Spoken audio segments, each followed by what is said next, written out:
Štai ir dar vienas pokalbis aktyvios diasporos portalo Pilietybė LT rubrikai apie Lietuvą ir diasporą jungiančias tradicijas ir projektus. Kaip ir kiti, jis taps pasaulio dydžio Lietuvos metraščio dalimi. Taip pat parodys veiklių žmonės, kurių pavyzdžių gimsta nauji visuomenės įpročiai ir tradicijos. Pakvietėme pokalbiui Kotryną Stankutę Jašemskienę, kurios asmeninis ir profesinis gyvenimas supina diasporą ir Lietuvą pačiais įvairiausiais būdais. Ji pati buvo diaspora, kai keletą metų dirbo Pietryčių Azijoje.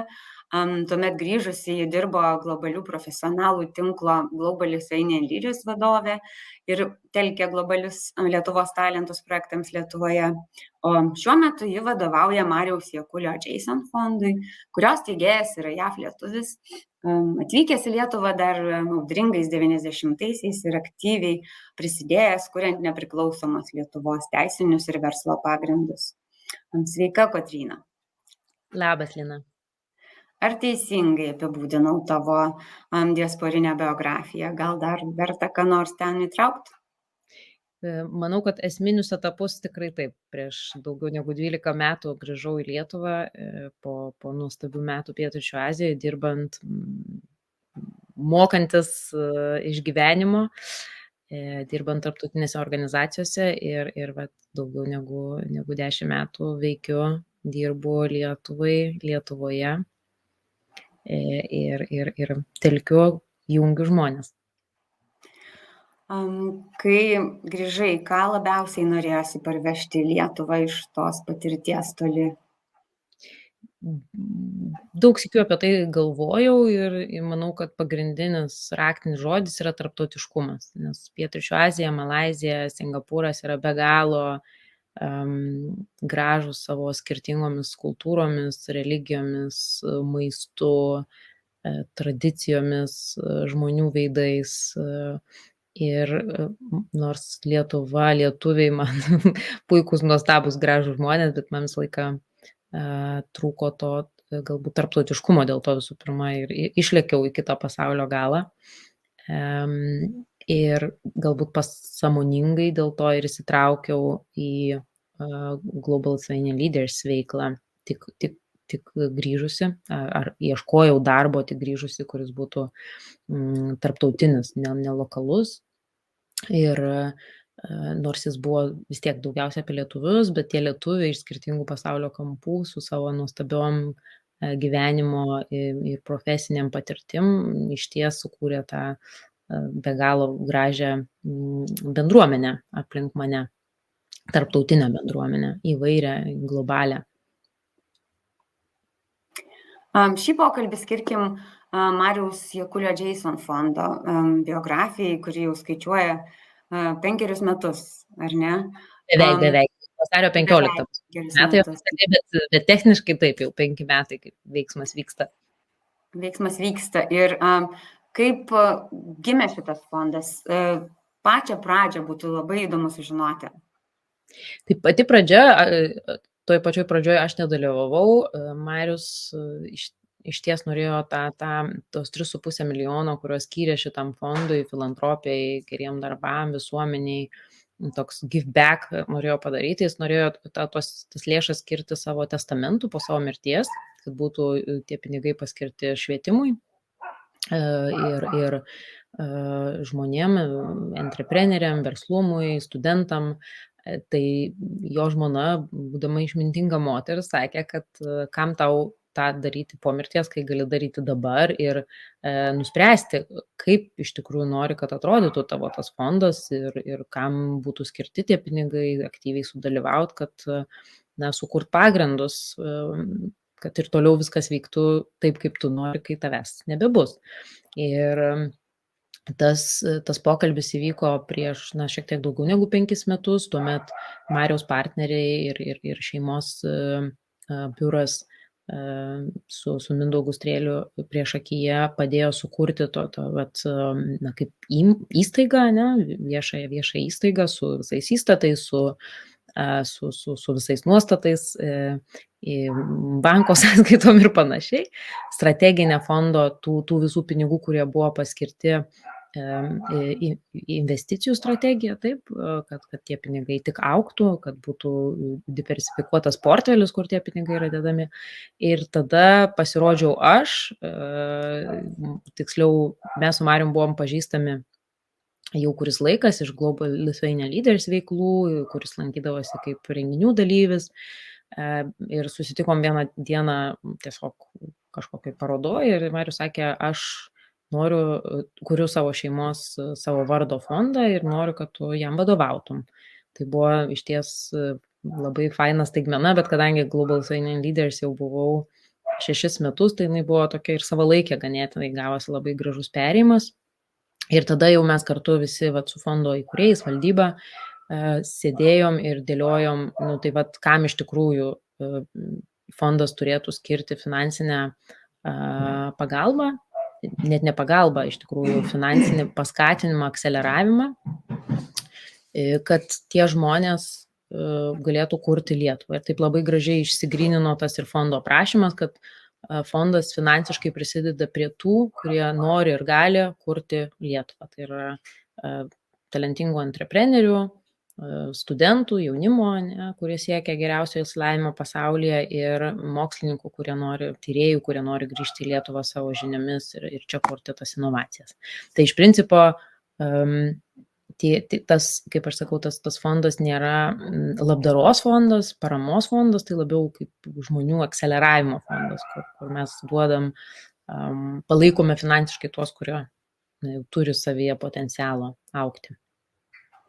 Tai čia investicinis fondas į žmonių, į talentus. Taip, mes investuojame žmonės. Tik tai, kadangi fondas yra filantropinis, tai ta grąža tikriausiai ne tiesiai fondui atkeliaus, bet tikimės, kad atkeliaus Lietuvai. Tokio socialinio ir ekonominio pokyčio investicinis fondas, taip sakykime. Labai kilni misija ir be to, iš to, ką matau aplink jūsų fondą, tai tas kvietimas kurti kartu Lietuvą, tai šalia to, kad tai vyksta fondo investicinė veikla ir talentų auginimas, taip pat bręsta bendruomenė tokių atvirų žmonių su užsienio patirtimi, kas turbūt yra tavo irgi aistra iš veiklos pastebim. Man įdomu dar kaip pasiekėt tikslinę auditoriją, kaip randat tuos talentus. Čia, man atrodo, didžioji paslaptis, kaip atrasti ar ne talentus su didelėm idėjom Lietuvai.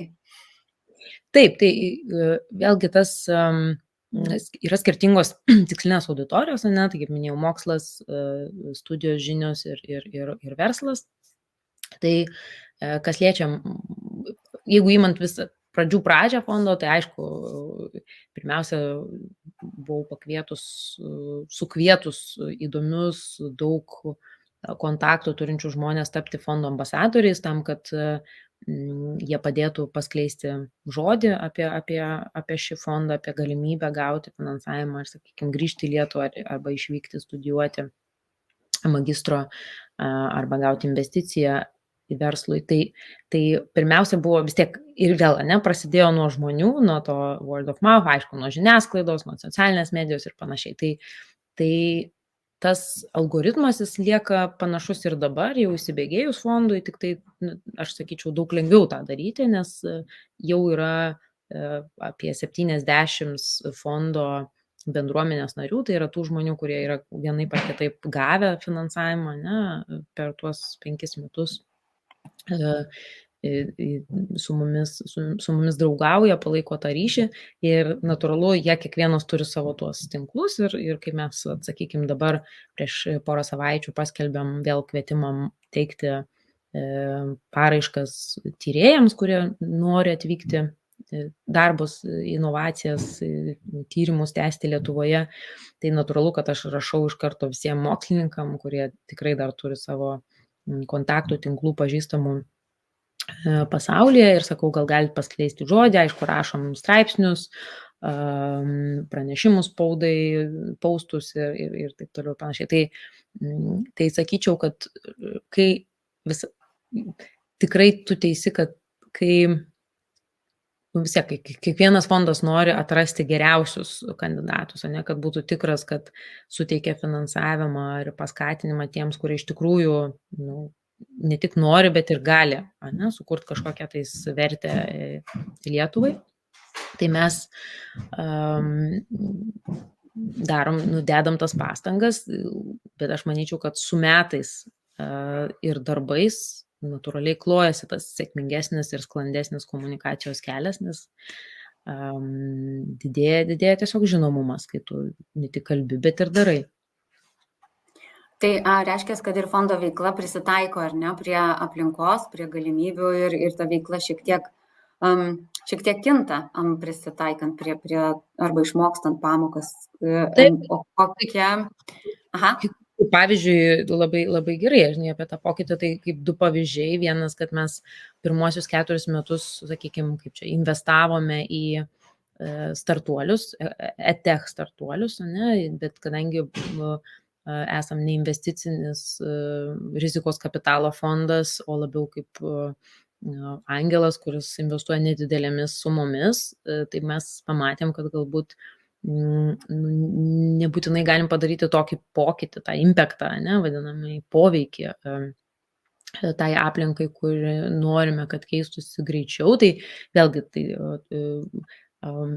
fondas nusprendė, kad galime gal pabandyti dar kažkokią vieną kryptį, ne, tom verslo rėmuose. Ir Mariaus sūnus, valdybos narys Antanas, pasiūlė pabandyti microloans formatą, mikro paskolų. Tai tas žodis paskola Lietuvoje skamba nekaip, bet ta microloans koncepcija pasaulyje yra ganėtinai populiari, skatinant verslumą, padedant pažeidžiamom grupėm verslauti ir patikintieji, duodant kažkokias nedidelės tas paskolas. Tai mes šį pavasarį pradėjom būtent šį formatą ir sulaukėm labai daug paraiškų ir turim tokias sėkmingas, ne, 4 istorijas, kurioms smulkaus šeimų verslo ir socialinio verslo, ne, kuriems davėm tas paskolas iki 12 000 eurų ir įgalinom jos kažką daryti. Ne, tai manau, kad tikrai artimiausius kelis metus žiūrėsime, testuosime, kaip tas veikia, ar tie pinigai daro pokytį tuose pačiuose regionuose, kur mes matom, kad duosim, galbūt suteiksim daugiau tų paskolų. Taip pat, pavyzdžiui, jau pakeitėm šiek tiek vieną iš krypčių, ne, nors 5 dar tik tais metai. Ir kitas, aišku, reakcijos, tiems, kam tikrai reikia padėti prisidėti, tai Ukraina, ne, kada atsitiko karas ir labai daug moterų įvairiausių profesijų pasitraukė į Lenkiją, Lietuvą ir kitas Europos šalis, tai 15 ukrainiečių tyrėjų mokslininkių mes suteikėm tas stipendijas finansavimą, ten apie metus neskyrėm, tam, kad jos ne kasininkėm ar valytojom eitų dirbti, o eitų į universitetus, tą, ką jos gali daryti. Ir iš tikrųjų tiek kai kurios tai labai fainai, kad jau turėjo savo kontaktus iš seniau, iš ramių laikų, kai darbavosi vėl tarptautiškai, ne tik užsidarę Ukrainoje, kai kuriuos mes suvedėm su universitetais ir institucijom. Ir jos puikiausiai įsikabino į gyvenimą, kai kurios grįžo, kai kurios prirašė ir gavo tarptautinių finansavimo po to mūsų, nežinau, pagalvės, parašiuto, ne, čia nusileis Lietuvoje sėkmingai. Tai čia toks kaip ir atsakymas į tavo klausimą, kad taip mes prisitaikom, keičiamės ir tas fondas yra gyvas organizmas. Kokios įdomios sėkmės istorijos, šaunu girdėti, kad jau turit ir savo metraštį atskirą, galit fondo rašyti. Ar turi kokių savo širdžiai mylimiausių istorijų iš fondo veiklos?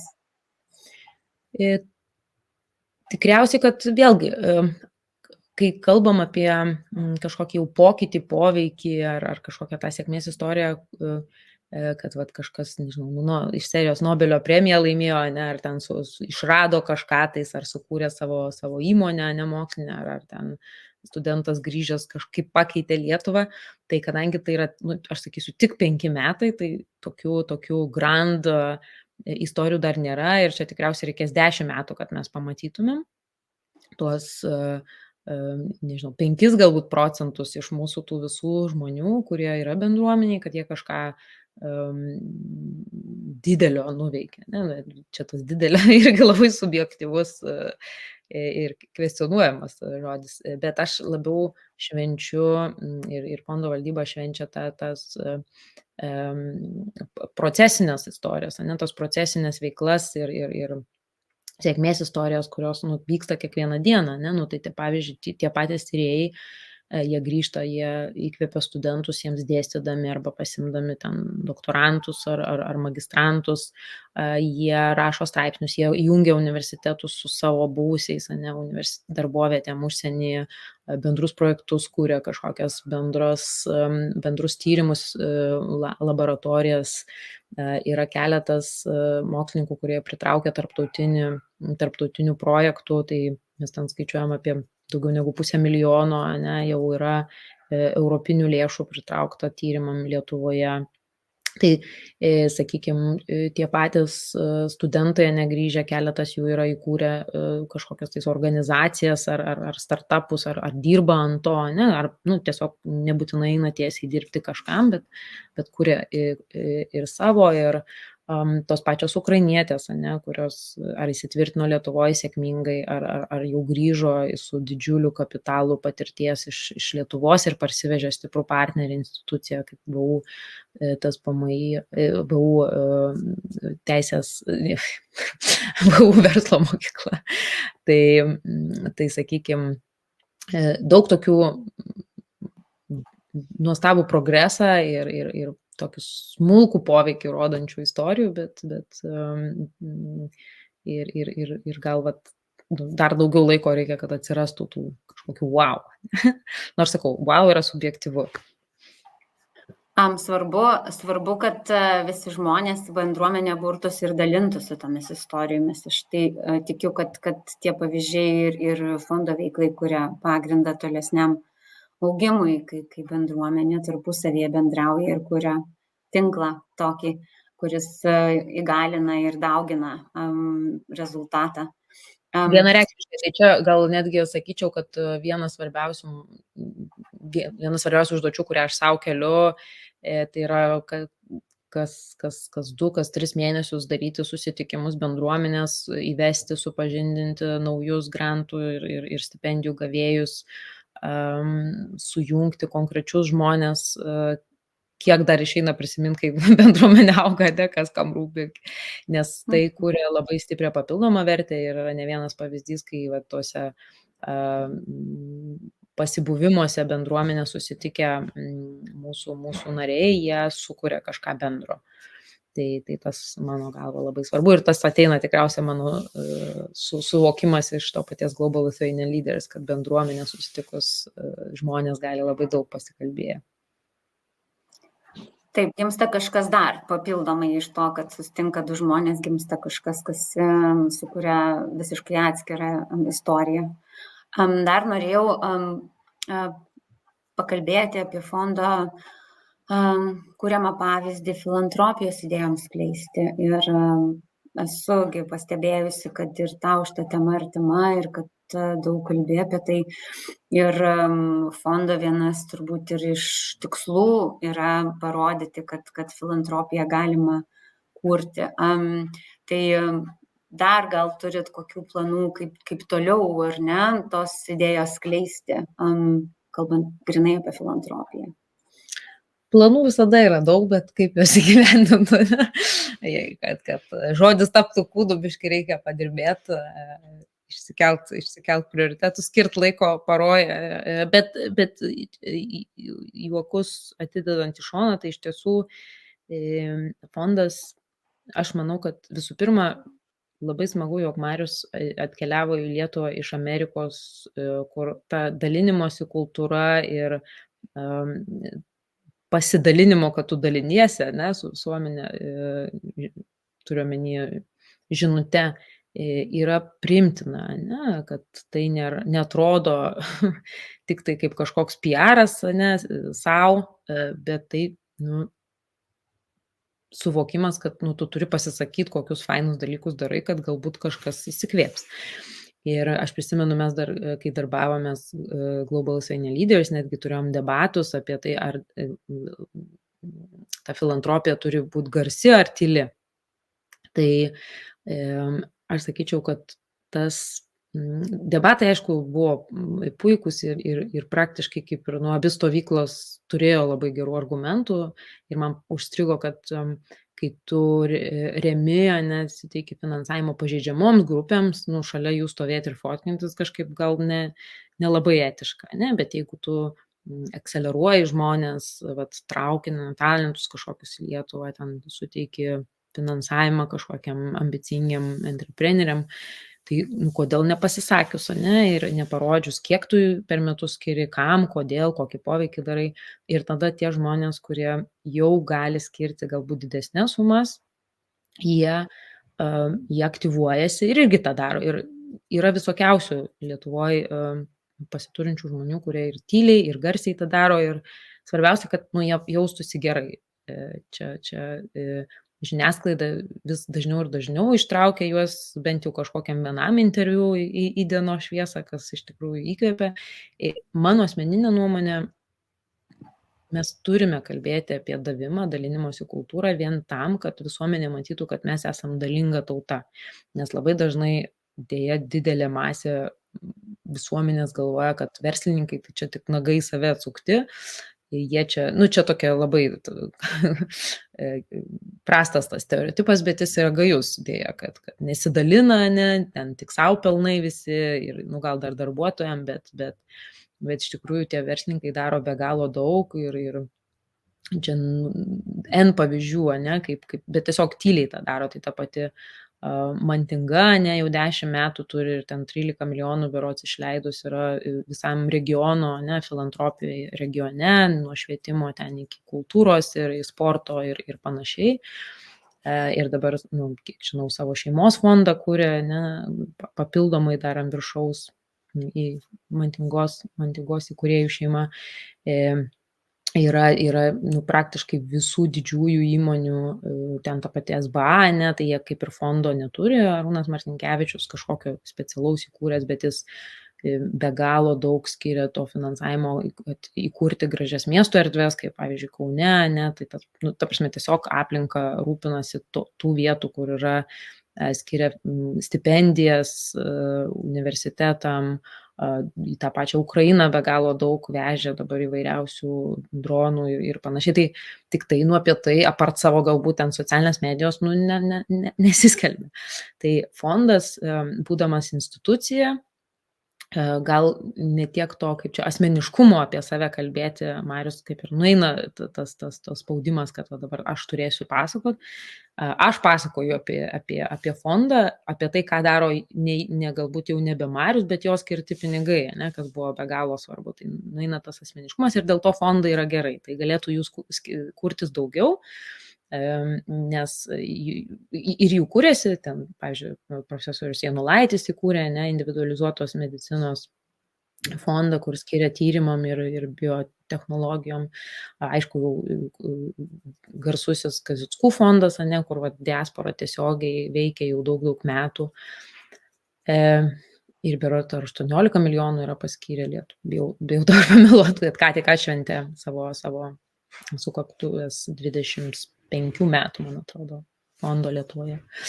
Ir daug labai smulkių pavyzdžių, kai kūrėsi neliečiamo kapitalo fondai ir panašiai. Tai mūsų gal misija toliau tęsti tą komunikaciją ir kartu kviestis, ką mes darom vakarienėm, pietum, kitus filantropus, apie susipažinti, išgirsti, kas jiem rūpi, kas jiems skauda, kurie skiria tuos pinigus ir kartu galbūt ateityje kažką bendro nuveikti, jeigu pasitaikys proga ir su įstemos į vieną vietą, nes dažnai žmonės, jeigu jiems kažkas labai rūpi ir jie kažkur nori daryti pokytį, kaip ten, pavyzdžiui, Vladas Lašas, ir švietimas, tokie du neatskiriami elementai. Tai jie ir gal kartais mažiau nori kitas sritis skirti, nes jie ten nori kapsėti, kol padarys pokytį. Tai labai faina žinot, kas kam rūpi ir kad galėtum susivienyti. Tai aš labai šviesiai žiūriu į tą filantropinį Lietuvos kultūros pokytį kad jis vyksta, kad jis didėja, tas davimo kultūra, kad visuomenė apskritai irgi suvokia, kad jie gali 10 eurų per mėnesį duoti ir irgi tai yra davimas. Kiti, aišku, vis dar galvoja, kad tik turtingųjų reikalas neduot, bet man atrodo, tautos tas davimo indeksas, jis tada stiprus, kada visi dalinas, ne tik milijonieriai. Taip, iš to, ką papasakojai, labai norėtųsi, kad kažkur turėtumėm tokią vieną didelę vietą, kur metraštis nugultų, kur visas tas mastelis pasimatytų. Labai dažnai, ar ne, pavienės iniciatyvos paskęsta, o ją sudėjus į vieną vietą susidaro ištisas lobis. Tai būtų labai šaunu. Tai tai čia tas, kur aš sakau, tarp tų darbų, kur yra užrašytas, kad būtų labai faina turėti Lietuvos tą dalinimos indeksą, nes yra Global Giving Index ir mes ten nesam labai kažkur tais geroj vietoj, bet manau, kad dalinimos indeksas Lietuvoje galėtų tikrai įtraukti, pavyzdžiui, kažkokius skaičius, ką gavę yra nevyriausybinės organizacijos, ar kiek yra paskyrę įmonės. Tik aišku, visą laiką yra ta šešėlinė kažkokia dalis, kur skiria kaip ten paramą kažkokiom ten neaiškiom organizacijom, kad ir įvardina, arba skiria tik tais, sakykime, renginiam, kur yra logotipai, įmonės prezentuojami, ir tai nelabai filantropija, tai kaip ir mecenavimas, parama, bet čia tokios ir net diskusijos reikėtų, kad galėtum kažkaip kitaip skaičiuoti tuos dalykus. Bet manau, kad jis labai kaip čia įgalintų. Tai jeigu kas nors klausydamasis šitą podcastą mūsų norėtų prisijungti, prisidėti tokį dalyką darant, tai gal ir atsitiktų tada, kai su kažkuo darytumėm kartu. Tai kviečiu rašyti ir padaryti kartu. Jo, pritariu kvietimui. Mano galva, kai pradėtumėm viską kaupti į vieną didelį registrą, pasimatytų, kaip juos galima struktūruoti ir išaiškėtų, kur tie didieji skirtumai tarp paramos yra. Ir tada į tą indeksą patektumėm jau visiškai kaip brandi tauta, besidalinanti visais lygmenimis, nuo individualių įnašų iki verslo. Tai dar apie fondą noriu paklausti, ar turit kažkokią ateities svajonę? Ar kuri, tarsi jau ir turi gal net ir kažkokį laiko matą, kas pasisto arčiausiai? Tai svajonės ateities gal, nežinau, žodis svajonė čia kyla kažkokia asociacija su svajonė, gal ne, gal tikslų, ir vienas iš tų tikslų tai tikriausiai pažymėti 5 metų gimtadienį ir susiskaičiuoti savo viščiukus, susiskaičiuoti, kiek kas kokių darbų nuveikė, kaip mes skaičiais galim atvaizduoti mūsų poveikį, kas kokių istorijų turi papasakoti, tai tas nutiks jau vasarį ir manau, kad aktyviai komunikuosim aplink vasarį tuos mėnesius su visam tom naujienom, idėjom, o tiesiog, žinai, svajonė tai, kad kiekvieną kartą, kai paskelbiam kažkokį tais kvietimą, kad suaplikuotų tikrai šaunių, fainų žmonių, juos pasiektų mūsų žinia ir mes galėtume įgalinti juos daryti tai, ką jie nori, ir kurti Lietuvą. Puiku. Man atrodo, taip metai po metų, žingsnis po žingsnio ir susikurs ta bendruomenė, įsigalins vis daugiau žmonių ir taip nuolat vyksta, ar ne, kad gal nedideli proveržiai, žingsnis po žingsnio einam link kažko tvaraus, didelio, gražaus, šviesaus. Ačiū labai, kad nuoseklumas yra viso ko pagrindas, tikriausiai, kad atsitiktų. Tai čia nuo palinkėjimas ir mūsų politikos laukui, kad būtų nuoseklumas tarp visų sprendimų priėmėjų, kurie veikia Lietuvoje. Labai geras mūsų užbaigimui žodis nuoseklumas, nes visi, kas dabar po truputėlį kapsigi kažkada tikrai pramuš ledus ir įvyks tas didysis proveržis. Ačiū labai už skirtą pusvalandį, smagu girdėti ir šitą pokalbį mes dedam tada į Pilietybė LT metraštį, tarp kitų šaunių tradicijų, kurios jungia diasporą į Lietuvą.